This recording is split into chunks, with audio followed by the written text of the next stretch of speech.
시청자 여러분 안녕하십니까? 오전 10시 반 프레스룸 라이브 최인영입니다. 유한솔입니다. 먼저 속보부터 전해드리겠습니다. 한덕수 대통령 권한대행은 마은혁 헌법재판관 후보자를 임명했습니다. 마용주 대법관 후보자 역시 대법관으로 임명했습니다. 열흘 뒤 임기가 종료되는 문형배 이미선 헌법재판과의 후임자로 이완규 법제처장과 함성은 서울고등법원 부장판사를 지명했습니다. 이 소식은 잠시 후 전해드리고요. 먼저 오늘의 뉴스 네컷입니다.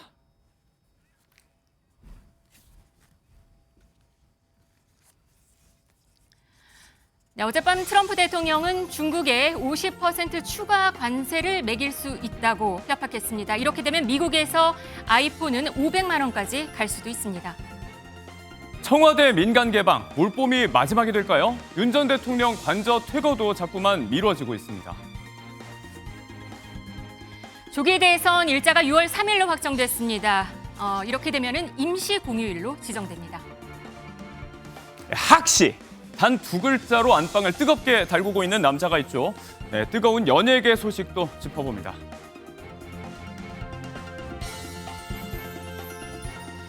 경제 소식부터 전해드리겠습니다. 미국의 관세 부과에 맞불 관세로 응수한 중국에 대해서 오늘 새벽 트럼프 대통령은 중국에 50% 더 관세하겠다고 선포했습니다. 결말을 예측하기 힘든 관세 전쟁이 이어지면서 뉴욕 증시는 그야말로 롤러코스터 장세였습니다. 이상엽 기자가 보도합니다. 트럼프 미국 대통령이 자신의 SNS 계정에 중국에 대한 추가 관세를 예고하는 게시물을 올렸습니다. 트럼프 대통령은 중국이 지난 4일 발표한 34% 대미보복 관세를 미국 현지 시각으로 8일까지 철회하지 않으면 50% 추가 관세를 부과하겠다고 밝혔습니다. 실제로 중국에 50% 관세가 부과된다면 이미 부과한 20% 관세에 9일부터 부과되는 34% 관세까지 더해 모두 104%의 관세가 부과됩니다. 중국을 겨냥한 트럼프 대통령은 다른 국가들을 상대로는 관세 협상을 시작하겠다고 밝혔습니다. 다른 국가들의 협상 여지를 남기면서 동시에 중국처럼 보복에 나서지 말라는 뜻을 전한 셈입니다. 하지만 관세 정책에 대한 불확실성은 더 커지는 모습입니다. 90일간 관세 일시 중단을 검토한다는 보도까지 나왔는데 트럼프 대통령은 관세 유예서를 검토하고 있지 않다며 가짜 뉴스라고 일축했습니다. 커지는 경제 불확실성 속에 유럽 증시는 폭락했습니다. 유럽 대형주 지수인 유로스톡스 50은 전날에 비해 약 4.6% 떨어진 4,656.41포인트에 마감했습니다. 범유럽 지수인 유로스톡스 600도 4.5% 폭락한 474.01포인트로 마감하며 지난해 1월 이후 최저치를 기록했습니다. 미국 3대 증시 지수도 관세 유예설이 돌자 올랐다가 가짜 뉴스라는 트럼프 해명에 하락하는 등 롤러코스터 장세를 보였습니다. 나스닥만 상승하고 다우존스와 스탠더드앤푸어스 지수는 하락 마감했습니다. MBN 뉴스 이상엽입니다. 네, 트럼프가 던진 관세 폭탄이 금융시장을 흔들고 있습니다. 어제 우리 증시는 5% 급락, 아시아 증시는 더 폭락했습니다. 오늘은 다행히 상승 중인데요. 이 소식 얘기 나눠보도록 하겠습니다. 이정환 한양대 교수 나왔습니다. 안녕하세요. 예, 안녕하십니까? 어젯밤 미국 증시 보고 저 깜짝 놀랐어요. 어젯밤에 약간 가짜 뉴스로 한바탕 요동을 쳤었죠. 이 내용 한번 좀 먼저 전해주실까요? 사실 미국 시장이 장 초반에 굉장히 안 좋았는데 네. 5%까지 나스닥 경우로 봤을 때 5%가량 하락을 하고 시작했는데 네. 좀 시간이 지나다 보니까 가짜 뉴스가 나왔죠. 그러니까 어떻게 보자면 관세를 90일간 중단하겠다라는 관세를 90일간 일시 중단하겠다. 유예하겠다라는 유예하겠다. 조금 이야기하면 유예하겠다는 이야기를 했고 네. 근데 이제 백악관에서 당장 이거 아니다라는 의견을 밝히면서 한 15분간의 굉장한 소동이 있었다라고 말씀드릴 수 있겠습니다. 네, 그 블룸버그 통신 보니까 15분 만에 증시가 크게 요동친 광란이었다. 이렇게까지 보도를 했어요. 아까 이제 5% 빠지고 시작했다라고 네. 말씀드렸는데 그게 10%까지 그러니까 10%가 더 오르면서 플러스 5%까지 갔다가 이제 다시 내려오면서 약간의 결국 그 강보합 정도로 마감을 했는데 네. 그 15분 만에 10%가 오른 이 수치란 것은 사실 이게 너무나 놀라운 수치라고밖에 보통 네. 장 초반에 이렇게 빠지는 일이 있지만 예. 그 장 중간에 10% 움직이는 건 쉽지 않거든요. 정말 불확실성이 컸다라고 보시면 될 것 같습니다. 증시는 트럼프 미국 대통령의 관세 정책에 대해서 별로 좋아하지 않는 모습인 것 같습니다. 그 소식 하나로 이렇게 요동을 쳤으니까요. 아무래도 이제 관세의 불확실성이 굉장히 크기 때문에 네. 일단은 지금 관세 수준이 예상보다 굉장히 높다. 그렇기 때문에 경기 침체를 유도할 것이다라는 메커니즘이 하나가 있고요. 네. 그다음에 이 진짜 관세를 할 것이냐. 얼마나 이게 사실 경제 안 좋다는 걸 다 알고 있는데 이 높은 수준을 유지할 것이냐 말 것이냐에 대해서 굉장히 시장에 민감한 반응을 보이고 있고 네. 이 유지하느냐 마느냐의 결정에 따라서 사실은 기업들의 가치 역시 굉장히 출렁일 수 있는 이런 경향이 나오거든요. 특히나 네. 이제 관세 정책 같은 경우에는 물가를 올리는 정책이기 때문에 금리 정책에도 영향을 줄 수가 있고 네. 이 양 가지 요소 그러니까 경기 침체하고 그다음에 물가 이 모든 것이 연관이 돼 있기 때문에 주식시장에서 굉장한 관심을 가지고 있다고 말씀드릴 수 있겠습니다. 미국 시민들도 지금 시위하러 나섰어요.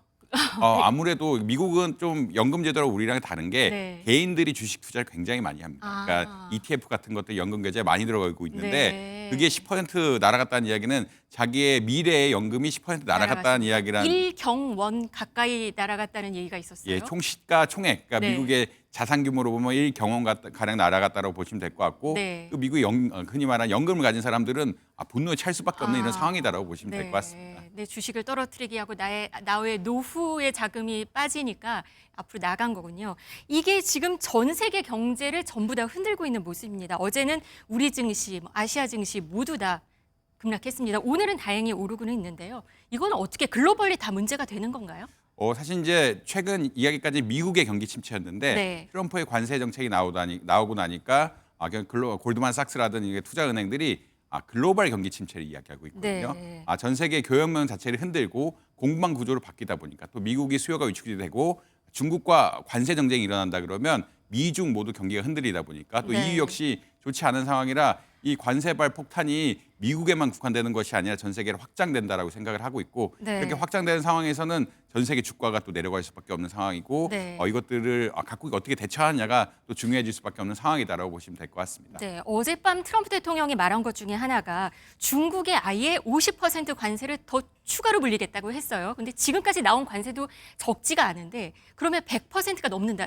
어떻게 보세요? 사실 이제 중국이 보복 관세를 해서 그러니까 네. 미국이 상호 관세를 하면서 중국의 34%를 어떻게 관세를 부과하겠다라고 이야기하니까 네. 중국도 우리도 34% 부과하고 추가해서 흔히 말하는 희소 광물, 그러니까 반도체 만드는데 중요한 광물들을 공급 안 하겠다라고 이야기했거든요. 그러니까 네. 이제 미국도 역시 더, 또 강드라이브를 가서 더 세게. 더 세게 50% 가겠다라고 이야기하고 있는 거고 네. 일종의 사실 중국과 미국은 어떻게 보면은 지금 전 세계 양 강대국이기 때문에 또 패권 경쟁을 하고 있기 때문에 쉽사리 물러날 상황은 아닌 것 같다. 한쪽에 관세를 물리면 다른 쪽도 관세를 물리는 관세 보복이 굉장히 우려가 되고 있고 네. 그렇기 때문에 글로벌 시장에서도 이렇게 트럼프가 시작한 관세 전쟁이 전 세계로 퍼지면서 어떻게 보면 글로벌 불황을 일으킬 것이 아니냐라는 우려가 굉장히 심각하다라고 이해하시면 될 것 같습니다. 네, 글로벌 불안도 심각하지만 지금 미국에서도 아까 말씀하신 결국은 인플레를 만들기 때문에 우려스럽다. 미국시 소비자들이 들고 일어났다. 이 말씀하셨잖아요.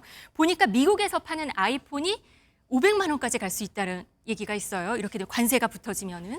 지금 관세 수준, 지금 수준에서 미국의 아이폰 최고 좋은 품목 네. 같은 경우는 거의 한 200만 원 정도 한다고 이야기를 하고 있습니다. 네. 200만 좀 넘는 수준인데 네. 200만, 300만 이런 가는 수준인데 이것이 관세가 100%가 붙게 된다고 하면은 아무래도 500만 원까지 가지 않느냐. 그러니까 특히나 애플 같은 경우는 중국에 굉장히 많은 의존을 하고 있고요. 네. 중국에 굉장히 많은 의존을 하고 있다는 이야기는 어떤 거냐면 중국의 관세가 붙으면 붙을수록 미국 사람들이 사는 미국 시민들이 사는 어떤 아이폰의 가격이 굉장히 많이 올라갈 수 있다라고 보시면 될 것 같습니다. 그래서 지금 잠깐 그래픽에 나왔는데 네. 230만 원에서 500만 원까지가 500만 100% 붙으면 500만 원까지 충분히 갈 수 있다는 이야기고 특히나 이 관점의 핵심은 미국과 중국은 관세 전쟁을 할 것이다. 미국이 올리면 중국도 올리고 네. 중국이 올리면 미국도 다시 올리는 이런 관세 전쟁을 할 것이다. 우리가 좀 깔려 있다라는 그런 보고라고 보시면 될 것 같습니다. 우리나라도 지금 걱정이에요. 미국과 중국이 사실 껴있는 상황이고 우리나라는 지금 대통령이 없는 상황이고 60일간 더 진행돼야 되는 건데 오늘 정인교 통상교섭본부장이 미국으로 떠나요. 우리나라는 지금 앞으로 어떻게 될까요?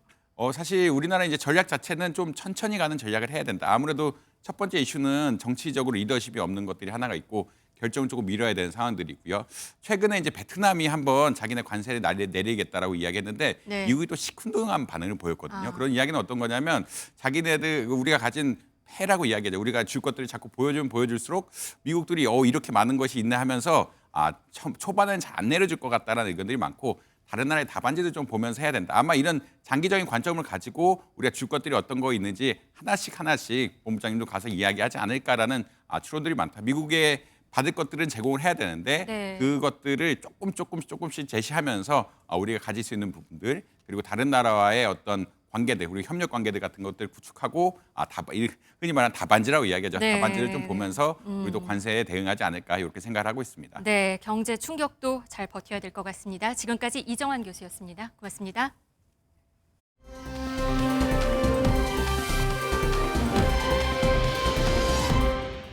네, 한덕수 대통령 권한대행이 마흔혁 헌법재판관을 임명했습니다. 자세한 소식 총리실 연결해서 알아보겠습니다. 강재묵 기자, 한 권한대행 발표 설명해 주시죠. 네, 한덕수 대통령 권한대행이 마흔혁 헌법재판관 후보자를 임명했다고 밝혔습니다. 한 권한대행은 조금 전 국민께 드리는 말씀을 통해 그동안 많은 갈등의 원인이 됐던 헌법재판관 임명 문제 등과 관련해 이 같은 결정을 내리고 실행했다고 설명했습니다.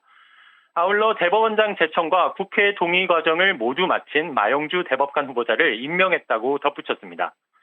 또한 한 권한대행은 열흘 뒤 임기가 종료되는 문영배 헌법재판소장 직무대행과 이미선 헌법재판관의 후임자로 이완규 법제처장과 함상훈 서울고등법원 부장판사를 지명했습니다. 이 후보자는 인천 출신으로 인천 송도고와 서울대 법학과를 졸업했습니다. 사법연수원 23기로 윤 대통령과 서울대 법대 79학번, 사법연수원 동기라는 점에서 논란이 예상됩니다.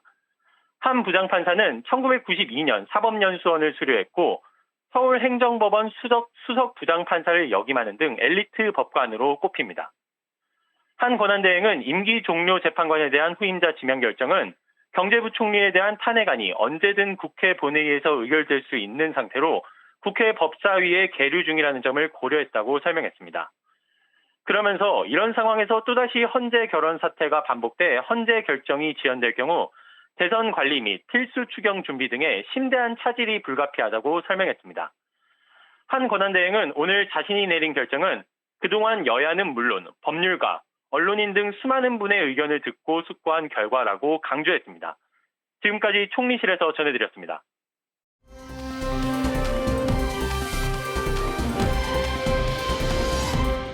다음 이야기를 좀 해보도록 하겠습니다.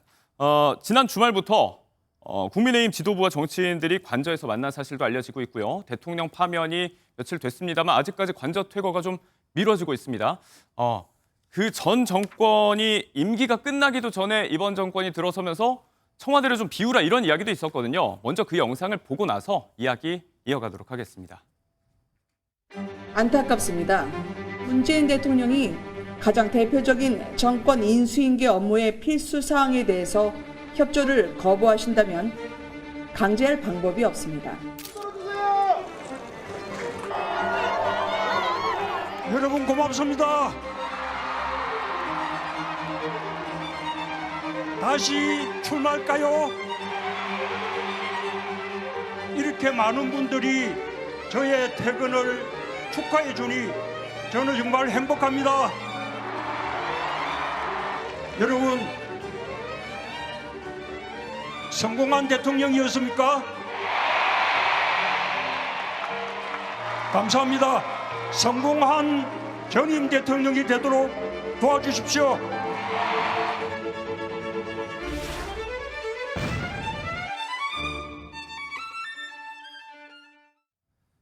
이렇게 임기 마지막 날 청와대를 비우고 또 외부의 호텔 신세를 졌기 때문에 지금 또 관저 퇴거가 늦어지고 있는 상황, 이런 상황과 맞물려서 이 당시의 상황이 좀 재조명이 되고 있는 것 같습니다. 네. 이거 관련해서 이제 민주당이 대통령의 어떤 관저 빨리 나와야 되느냐 이렇게 다그치는 부분에 있어서 네.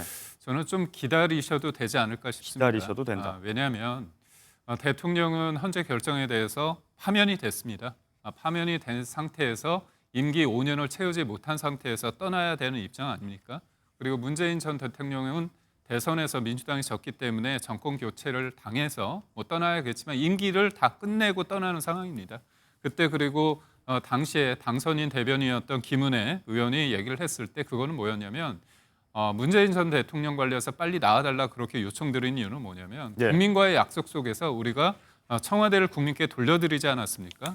그때부터 어떻게 보면 국민들이 청와대를 가야 되는 상황이기 때문에 그런 말씀을 드린 거고요. 예. 그거하고 비교를 해서 왜 지금 대통령은 탄핵이 됐는데 파면됐는데 나가지 않느냐 이렇게 얘기하는 부분에 있어서 민주당이 저는 조금만 좀 기다려 주십사 하는 제가 요청을 드립니다. 기다려달라는 말씀을 주셨는데 자 강성필 부대변인께 여쭤보겠습니다. 당내에서 바라보는 시선 당연히 곱지는 않을 것 같아요. 그러니까 두 가지 단어가 생각이 납니다. 점령군과 업보. 그러니까 방금 우리 화면에서도 봤지만 김은혜 당시 당선인 대변인이 뭐라고 했습니까?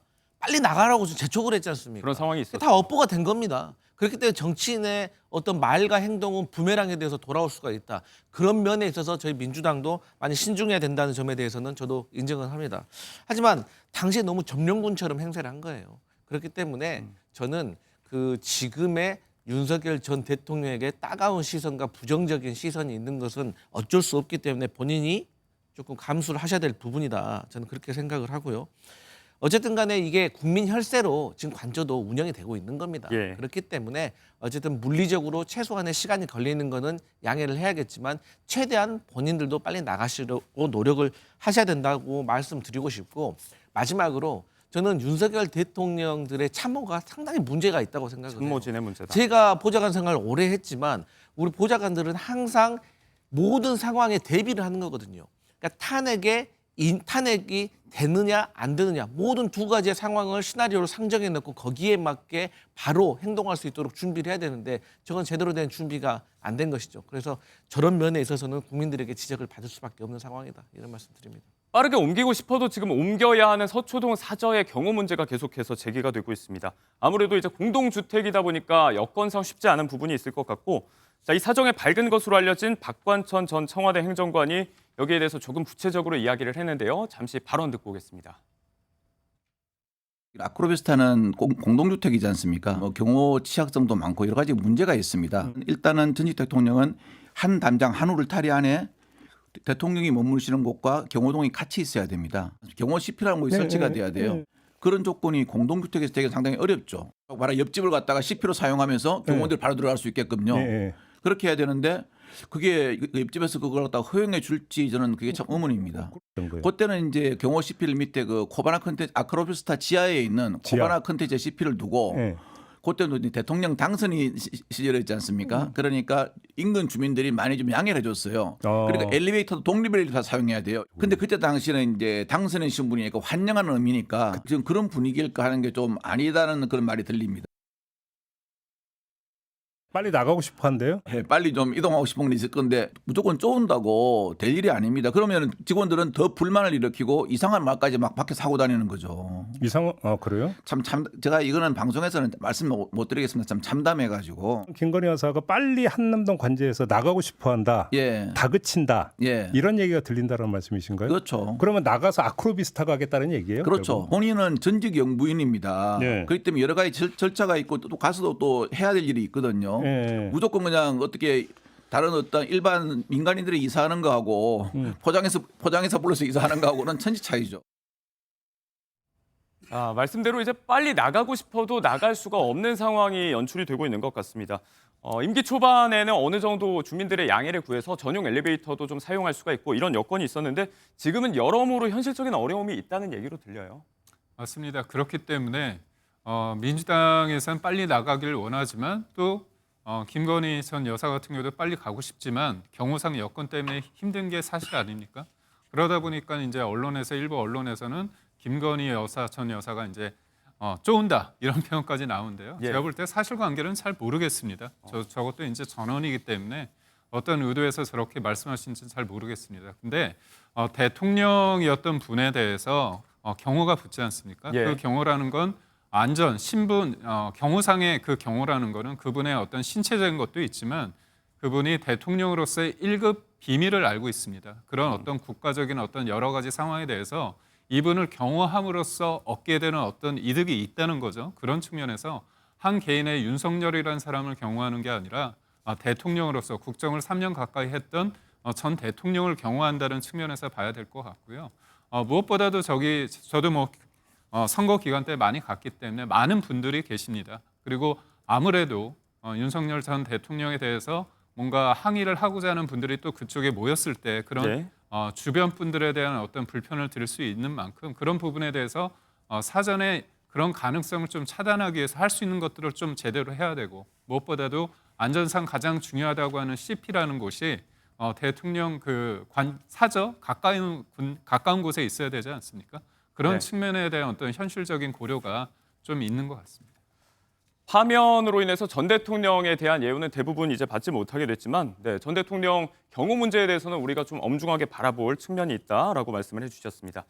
다음 이야기로 넘어가 볼 텐데요. 연일 화제가 되고 있는 인물입니다. 저희가 어제도 잠시 다뤄드렸는데 전한길 한국사 강사 얘기입니다. 파면 직후에 대선 자금을 모아달라는 얘기를 본인 유튜브에서 했거든요. 이 발언이 문제가 될 수 있다고 합니다. 목소리 듣고 오시죠. 헌법에 따라서 60일 내에 우리는 새로운 대통령을 뽑아야만 합니다. 2030 세대고 그리고 국민 여러분 후원해 주십시오. 많은 선거장이 필요하고 보수가 승리하기 위해서는 집회도 해야 되고 청년들 지원해 줘야 됩니다. 우리 힘 닿는 데까지 자금을 모아 주십시오. 파면 직후에 본인 유튜브를 통해서 했던 얘기입니다. 이런 이야기가 이제 어느 정도는 언론 매체 명도 얘기를 했고 확실하게 돈을 모아달라 이런 발언이 있었습니다. 거기에 취지에 대해서 구체적으로 설명이 되지는 않았지만요. 이게 법적으로 문제가 될 수 있다면서요? 예, 지금 전한길 씨가 저 유튜브에 보듯이 좀 자금을 후원해달라는 취지로 말을 했는데 예. 전한길 씨가 지난달 초에 전한길 뉴스라는 언론사를 설립했습니다. 그러니까 저 전체 취지를 보면 그 언론사 계좌로 좀 돈을 후원해달라 이런 취지로 읽힐 수 있는 건데요. 근데 문제는 이제 정치자금법 31조는 국내외 법인이나 단체가 정치자금을 기부할 수 없도록 규정하고 있습니다. 그러니까 저 언론사가 저 돈을 받아서 기부를 하면 이 조항에 이제 저촉되는 문제가 있는 거고요.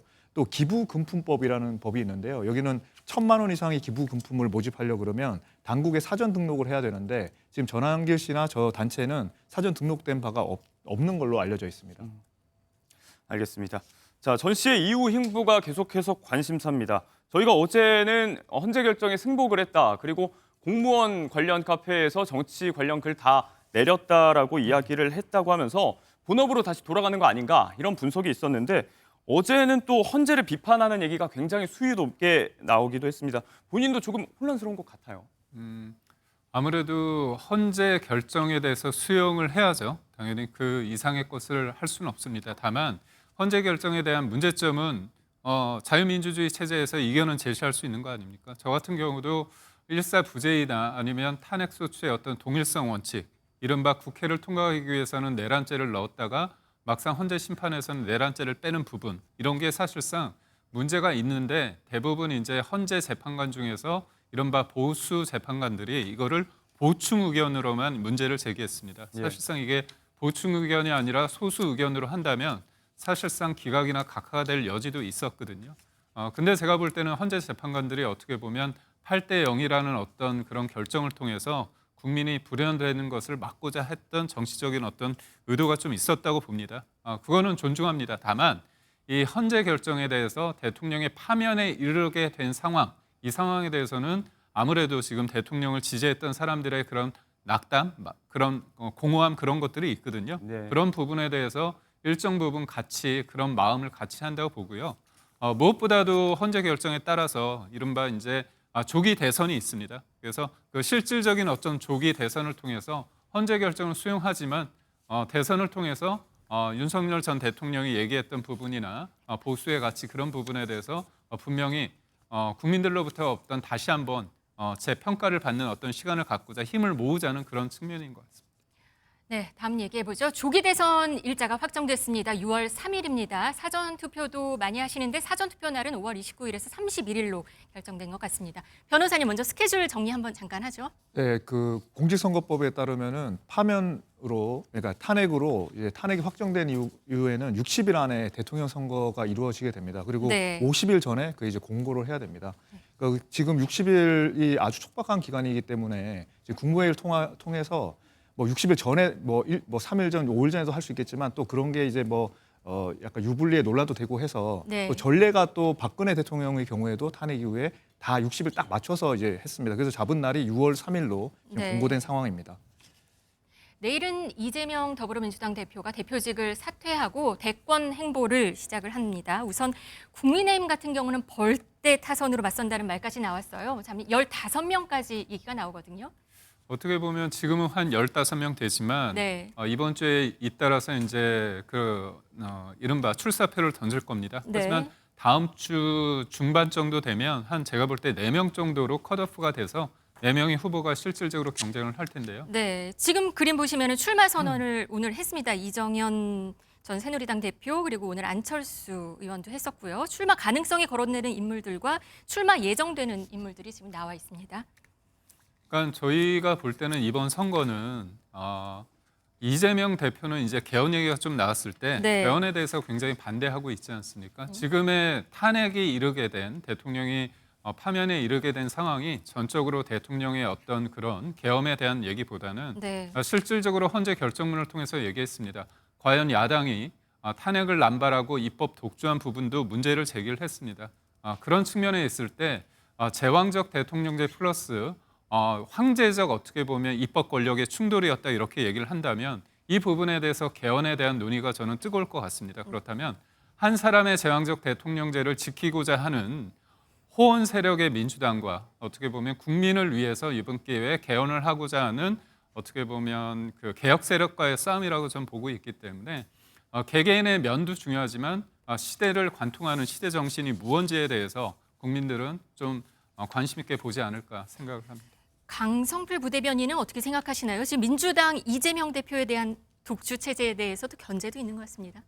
당내에서 당연히 견제는 있어야겠죠. 네. 그런데 이제 지금 이재명 대표가 사실 거의 압도적인 지지를 받으면서 어떠한 룰로 경선을 치른다고 하더라도 이재명 대표의 어떤 대선 경선 후보로 임명되는 것은 선출되는 것은 사실 무리는 없어 보입니다. 하지만 저는 이 대선 경선 과정을 지금까지 대한민국이 어떤 사회적 갈등과 어떤 혼동을 좀 벗어나서 이제는 좀 인신 공격적인 그런 선거 캠페인이 아니라 저는 좀 대한민국을 앞으로 어떻게 이끌어갈 것인가에 대해서 저는 좀 비전을 이렇게 내보이는 저는 그런 것들이 중요하다고 보고 예를 들어서 뭐 민주당에도 김동연 지금 경기지사 같은 경우도 출마를 준비하고 있는 것 같던데 네. 그런다고 하면 이분 같은 경우도 경제에 대해서 전문가 아니겠습니까? 그래서 이런 분들은 경제와 관련해서 지금 트럼프 관세에 맡아서 우리가 어떻게 대응을 해야 되는지 이런 것에 대해서도 얘기를 할 수가 있는 것이고요. 또 이재명 대표 같은 경우도 상법 개정안이라든지 아니면 AI라든지 여러 가지 정책적인 것에 대해서 조금 집중을 하는 그런 모습을 보여야 된다. 내일 얘기가 나오는데 내일 또 새로운 얘기가 나오나요? 그러면? 네, 뭐 물론 이제 이재명 대표 측에서 준비하고 있기 네. 때문에 뭐 제가 알지도 못하지만 안다고 해도 미리 말씀드리면 또 김이 빠지겠죠. 하지만 분명한 건 있습니다. 대한민국 정치인들 중에서 개헌을 반대하시는 분은 저는 없다고 생각을 합니다. 네. 하지만 개헌의 시기가 중요한 것이고 가장 중요한 것은 개헌의 현실성입니다. 실현 가능하지 않느냐. 근데 지금 자꾸 국민의힘에서 개헌에 대해서 얘기를 하는 것이죠. 네, 짧게 말씀드리면 개헌을 하기 위해서는 6월 3일 날 국민투표를 해야 됩니다. 그러면 국민투표를 하기 전에 38일 전에 공고를 해야 됩니다. 그러면 대선 38일 전은 4월 26일입니다. 이제 2주 정도밖에 남지 않았습니다. 그런데 선거제 개편까지 해서 개헌안을 양당이 합의 볼 수 있을까요? 이거 불가능한 겁니다. 그렇기 때문에 이 개헌을 주장한다는 것은 국민의힘의 입장으로서는 어떤 탄핵 이후에 불리한 정국을 타개하려는 그런 물타기용으로 저희는 받아들일 수밖에 없다 이런 말씀. 이재명 대표에 맞설 적임자가 누구일지에 대해서 국민의힘에서는 최대 목표인 것 같습니다. 홍준표 시장은 이준석 의원의 우리 쪽으로 오라면서 화해 제스처를 보내고 있고요. 이 의원은 또 무슨 염치냐고 했는데요. 한번 CG 한번 보시죠. SNS에 올린 글입니다. 이준석 의원이 올린 글 한번 보시죠. 2022년 짧은 몸에 다 해먹으려고 엄석대와 단일화나 학생들이 무슨 염치로 단일화를 언급합니까? 이런 얘기를 했습니다. 싱크도 한번 들어가 있는데요. 한번 보시죠. 홍준표 대구시장님이 이준석 의원은 결국 우리 쪽으로 와야 된다라면서 후보 단일화 가능성을 시사하셨는데요. 결코 이게 단일화 같은 것들이 쉽게 이루어지지는 않을 것이다. 그리고 쉽게라고 제가 표현하면 또 여지를 남겨둔 것처럼 얘기하겠지만은 개혁신당 입장에서는 할 이유가 없죠. 예, 지금 뭐 국민의힘이라는 당과 한껏 지금 차별화될 수 있는 그런 시기이고 그리고 차별화해야 되는 상황인데 거기에 뭐 눈독을 들일 이유도 없고 그렇다. 그리고 제가 뭐 살면서 국민의힘 당대표 안 해봤습니까 제가? 국민의힘 어떻게 보시나요? 저는 이준석 의원이 현명하기 때문에 결정적으로 나중에는 같이 할 거라고 봅니다. 뭐냐면 이재명 대표에 대해서 뭐라고 얘기했냐. 네. 악의 축이라고 했습니다. 본인의 잘못된 결정으로 인해서 악의 축인 이재명 대표가 민주당의 아버지를 넘어서 대통령, 대한민국의 아버지가 되는 것을 본인은 바라지 않을 거라고 저는 생각을 합니다. 네, 지금까지 정치 소식 들어봤습니다. 고맙습니다.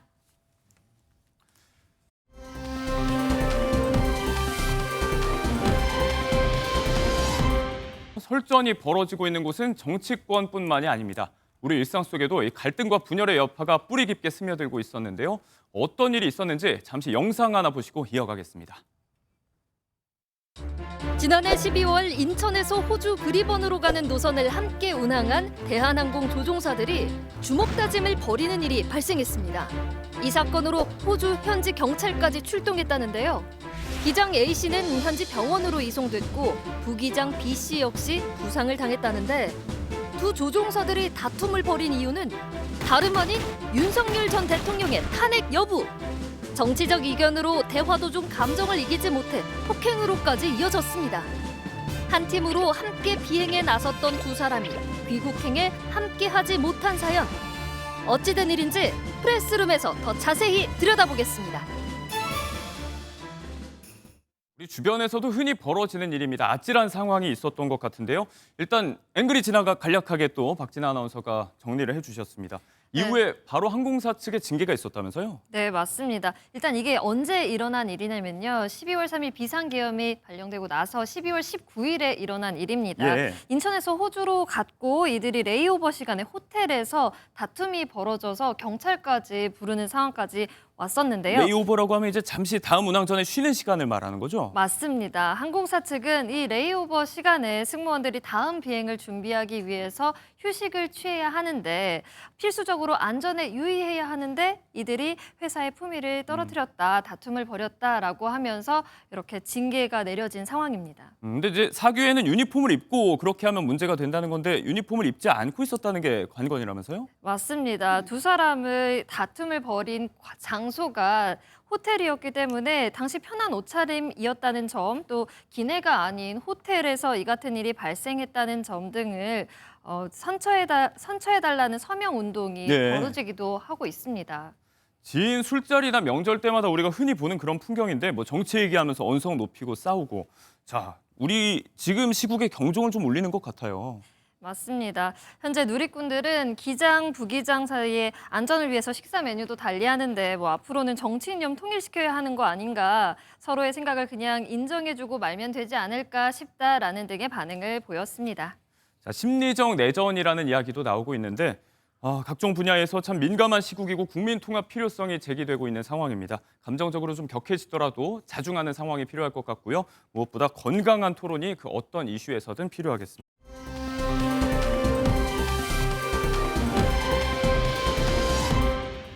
이어서 오늘도 뜨거운 연예계 소식 짚어봅니다. 홍종선 대중문화 전문기자님 모셨습니다. 안녕하세요. 안녕하세요. 저희가 어제 전해드렸던 소식이 또 바로 나왔어요. 이제 취중 라이브 방송으로 논란이 됐던 전현무 씨와 가수 보아 씨의 얘기를 잠시 했었는데 보아 씨가 어제 바로 사과 입장문을 올렸죠. 네, 논란이 이제 뭐 이틀 만에 혹은 이제 크게 알려진다면 하루 만에 바로 이제 사과를 했어요.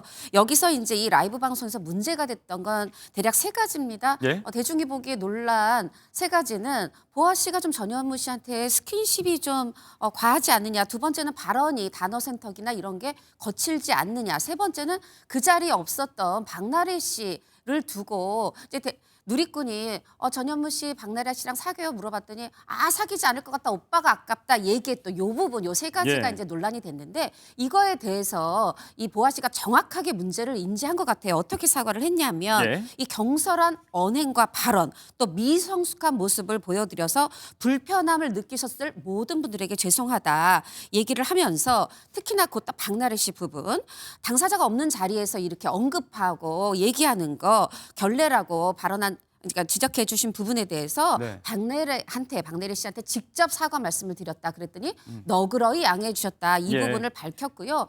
또 사실 사과를 놓치지 않아야 되는 분들이 있죠. 바로 대중 누리꾼이겠습니다. 네. 그 부분에 대해서도 오랫동안 저를 지켜봐 주시고 응원해 주시고 사랑해 주셨던 분들에게 실망드려서 죄송하다. 앞으로 말의 무게감을 가지고 성숙한 모습 보여드리겠다. 이렇게 사과를 했습니다.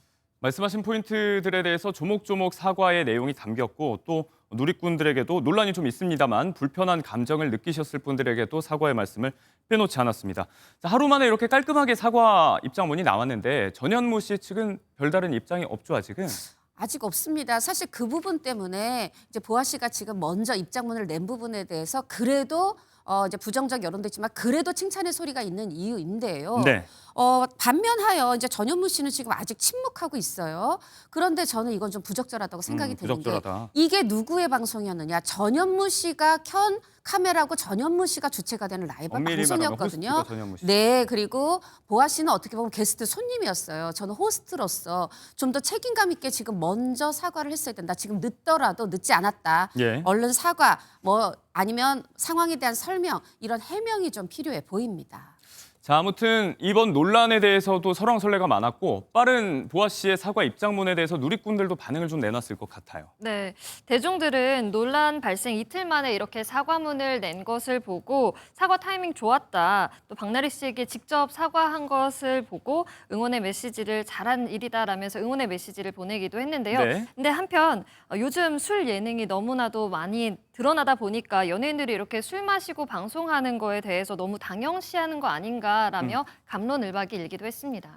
어제도 기자님께서 개그는 개그로 봐야 한다 이런 말씀을 해주셨는데 연예인들의 일상 어디까지를 공적 영역으로 우리가 봐야 될지 이런 문제의식은 뭐 해마다 제기가 되고 있고 크게 발전되지 못하고 있는 것 같아요. 발전되지 못하고 있고요. 사실은 어저께 라이브 방송 같은 경우 이제 대중은 늘 카메라 앞에 섰을 때 모습을 보는데 뒤의 모습을 궁금해하기도 합니다. 예. 그 부분에 대한 어떤 궁금증 해소 차원에서 조금이나마 긍정적으로 볼 부분이 있을지 모르지만 여기서 팬들이 더 궁금해하는 건 이 연기를 어떻게 준비했을까? 이 노래나 안무는 어떻게 나왔을까? 뭐 사실 이런 부분에 대한 얘기가 아니라 정말 이렇게 사생활 방송 거기다가 음주 방송을 하는 건 네. 부메랑이 돼서 본인들에게 독이 될 수 있습니다. 왜냐하면 우리가 어떻게 보면은 알고 싶지 않았고 알지 않아도 되는 연예인들의 뭐 결혼과 이혼과 여러 가지 사생활들을 이제 보도를 통해서 알려주면서 사실 네. 보도 이전에는 본인들이 알리면서 대중이 굉장히 피로도를 느끼는데요. 이렇게 본인들이 스스로 자신들의 사생활을 드러내는 방송에 카메라를 켰다. 이런 부분에 대해서 조금은 신중할 필요가 있습니다. 연예인 스스로도 좀 신중해야 될 것 같고 지켜보는 저희 입장에서도 너무 유명인들이라고 잣대를 엄격하게 들이대는 게 아닌가 싶은 생각도 듭니다. 자, 여러 가지 시사점을 남긴 이번 논란이었고요. 좋은 작품들이 쏟아지고 있는 와중입니다. 한국 영화와 드라마의 인기가 고공행진을 벌이고 있는데 백상예술대상 시상식의 주요 부문 후보들이 공개가 됐어요. 어떤 작품들, 후보들이 좀 이야기가 되고 있을까요? 네, 백상예술대상에 다양한 작품들이 이름이 올랐는데요. 지난해 인기를 끌었던 선제업고 튀어, 또 네. 드라마 정년이, 폭삭 소가수다 등 쟁쟁한 드라마들을 연기한 연기자들이 후보에 올라서 이목을 끌었습니다. 특히나 드라마 폭삭 소가수다는 8개 부문에서 노미네이트 됐는데요. 뭐 네. 최우수 연기상, 조연상, 신인 연기상 등 이번에 볼만한 부문들이 많습니다. 이 남자 조연상 부문에는 강렬한 연기를 보여줬던 최대훈 씨, 또 구파트너의 김준환 씨 등이 이름을 올렸는데요. 네. 역대 가장 뜨거운 경쟁이 되지 않을까 예상을 하고 있고요. 또 여자 조연상 부문에서도 넷플릭스 폭삭 소가수다의 엄혜란 씨, 정년이에서 나왔던 정은채 씨 등 막강한 라인업을 보여주고 있습니다. 정말 많은 분들에게 사랑을 받았던 작품과 배우들의 이름이 거론이 되고 있습니다. 치열한 경쟁이 예상되는데요.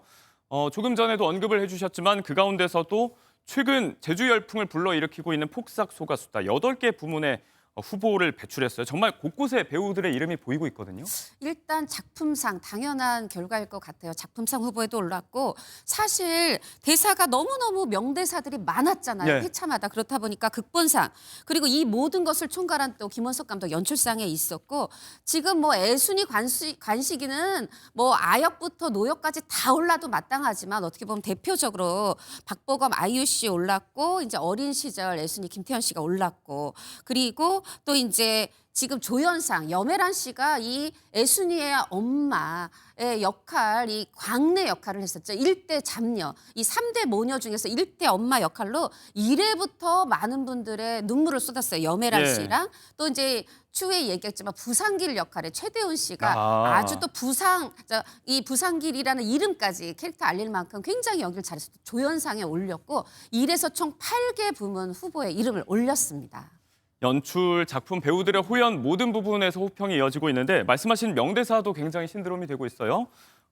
부상길 역을 또 맡았던 배우 최대훈 씨의 학시 두 글자 이야기하면 어떤 장면이 지금 연상이 되는지 많이들 알고 계실 것 같습니다. 자, 이 배우 최대훈 씨에 대한 관심이 높습니다. 관련 영상 한번 보고 오시죠.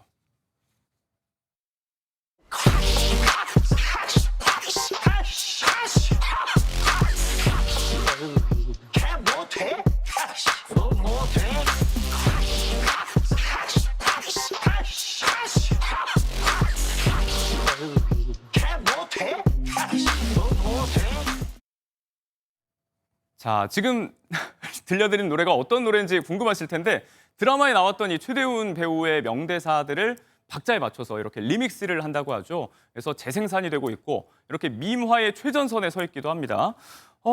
그런데 이제 드라마를 보신 분들은 아시겠지만 사실 부상길 캐릭터가 뭐 선역은 아니잖아요. 마냥 착하기만 한 역할은 아닌데 이렇게 대중들이 열광하는 이유가 있을까요? 뭐라고 네, 보세요? 폭삭 소가수다의 어떻게 보면 빌런인데 부상길 역을 한 최대훈 배우가 정말 사실 올해 46세인데 네. 만 45세인데 이 젊은 역부터 노역까지를 이렇게 배에다가 분장까지 해가면서 예. 정말 연기를 잘해서 어느 나이 때도 연기할 수 있다는 걸 보여줬어요. 그런데 연기력만이 인기 요인이 아니고요. 저는 우리 전 세대의 아버지들의 모습, 말하자면 마음속에는 정도 있고 자식도 생각하고 아내도 생각하지만 겉으로는 이렇게 표현을 못해 조금 저렇게 학시하듯이 좀 거친 언행을 하는 그런 아버지의 모습을 보여줬다. 그런데 네. 거기까지만 끝난 게 아니라 나중에 노인이 됐을 때 이 관식이가 나이든 박해준 씨에게 이런 고백을 해요. 뭐냐면은 나는 내가 똘똘한 아내를 얻지 못해서 이게 아내 탓으로 된 거라고 생각했는데 우리 가정을 잘 일구지 못한 게. 예. 그런데 내가 달랐구나. 내가 달랐다. 말하자면 내가 아내를 대하는 방식이 다르고 내가 자식들을 대하는 방식이 달랐구나. 이 자기 반성을 한 모습이 저는 또 인기요인의 두 번째고 세 번째는 나중에 또 나오잖아요. 봤더니 사실은 속으로 뭐 자식의 조카까지 다 잘 챙기는 그런 사위까지 잘 챙기는 모습들 이런 것들이 사실은 또 나중에 키다리 아저씨 같았던 모습이 나오면서 이게 점점 악역에서 선역으로 조금씩 변해갈 때 또 시청자들께서는 마음을 열고 그 캐릭터를 사랑하시죠. 시대에 따라서 그 부모상이 조금 달라지긴 하지만 뭐 한때는 우리에게 정말 익숙한 어머니 아버지 상이 아니었나 싶습니다. 뭐 최대훈 씨가 연기한 부상길, 염혜란 씨가 연기한 애순이 엄마, 특히나 이 부상길 캐릭터가 아버지로서 성장해 나가는 모습이 우리에게 시사하는 점도 참 많았던 것 같고요. 자, 최대훈 씨가 80년생이라고 하고 또 조금 전에 애순이 엄마로 언급해 주신 염혜란 배우가 76년생이에요. 이렇게 최근에 늦깎이 스타들을 발견하는 재미도 쏠쏠한 것 같아요. 쏠쏠합니다. 사실 염혜란 씨는 연기 장인이라고 불리우는데 그 연기 장인이라는 모습을 이번에 또 여실히 보여줬어요. 저는 드라마 초반에 사람들에게 어머니라는 단어가 어떤 뜻인지 국내 팬들뿐 아니라 저는 해외 관객들에게도 이거를 공감시켜냈기 때문에 이 부분에 있어서 지금 세계적으로 글로벌 평점 IMDb에서 그동안의 오징어 게임이라든가 모든 드라마를 제치고 1등 9.4를 얻었거든요. 예. 그 시작에 저는 염혜란 씨가 있다고 생각이 들고 또 폭삭 소가수다의 최대훈 염혜란 씨 말고도 저는 백상에 또 후보에 올랐던 가족계획의 김국희 씨. 물론 이제 조금 나이가 상대적으로 어려요. 예. 이제 85년생이긴 하고 또 한 명은 옥시 부인전의 김재화 씨 80년생인데 두 분도 이제 조연상 후보에 올랐는데 이렇게 사실은 그들은 예전부터 자기 자리에서 쭉 연기를 해왔고 잘해왔습니다. 근데 끝까지 흑진주가 땅속에 있지 않고 네. 바닷속에 있지 않고 우리에게 발견되어져서 너무 기쁜 요즘입니다. 감사한 일입니다. 자, 요즘 대중들에게 화제가 되고 있는 분 소식 하나만 짧게 또 전해보겠습니다. 배우 최여진 씨가 오는 6월 1일 결혼한다고 밝혔습니다. 그런데 좋은 날을 두고 설왕설래가 좀 있다면서요? 네, 그렇습니다. 최여진 씨가 한 방송에서 자신의 일상을 공개를 했는데요. 여기서 깜짝 결혼 발표를 한 겁니다. 6월 1일에 결혼을 할 거라고 발표를 했는데요. 네. 이 돌싱남과 함께 한다고 해서 화제가 되고 있습니다. 네, 부자연스러워하는 게 이제 정황면에서 조금 논란이 일고 있는데 사실 법적 공방이라든지 다툼의 쟁점이 없잖아요. 왜 이렇게 사람들이 다툼의 쟁점이 없죠. 이 부부가 이제 말하자면 최여진 씨의 새 남편이 될 부분이 그냥 돌아온 싱글인 겁니다. 근데 그분이 2016년에 결혼했고 6개월 만에 별거를 시작해서 2017년부터 이미 따로 살았다는 거예요. 네. 그런데 같이 사업을 해서 한 사람은 그 가평의 이쪽 끝동에 살고 한 사람은 저쪽 끝동에 살고 그런데 5년 전 방송 예능에서 최여진 씨가 거기에 가서 수상 스키라든가 이런 수상 스포츠 배우면서 일주일에 5일을 보냈는데 또 두 사람과는 또 다른 동에 살고 있었는데 방송 화면에는 세 분이 함께 나오고 같이 밥을 먹고 뭐 엄마 아빠 같은 분이 하다 보니까 불륜 의혹에 이뤘던 건데 네. 이번에 이제 다 명확하게 밝혔죠. 전혀 이렇게 이미 거의 10년 전부터 이혼한 사이고 오히려 전 아내가 아니 내가 지금 확인하고 내가 응원하고 내가 괜찮다는데. 지지한다. 이제 이렇게 얘기를 하고 있는 이제 그런 상황인데요. 한 가지 이제 조금 우려스러운 점은 예. 최여진 씨가 얘기를 했어요. 나 이거 불륜 의혹 있을 줄 알았다. 근데 결국은 정면 돌파를 택한 건 좋은데 네. 이게 결론적으로는 노이즈 마케팅이 돼서 이 프로그램의 시청률도 높아지고 최여진 씨도 어느 때보다 화제성이 높은 연예인이 된 건 이슈메이커가 사실인데 됐죠. 네. 네, 이슈메이커가 된 건 사실인데 또 여전히 이 부분에 대해서 불편을 표하는 시청자분들도 계시다는 점 말씀드립니다. 자, 우리의 사회 통념과 개인의 자유가 아직도 상충하는 부분이 좀 있는 것 같습니다. 두 분 말씀 여기까지 듣겠습니다. 고맙습니다.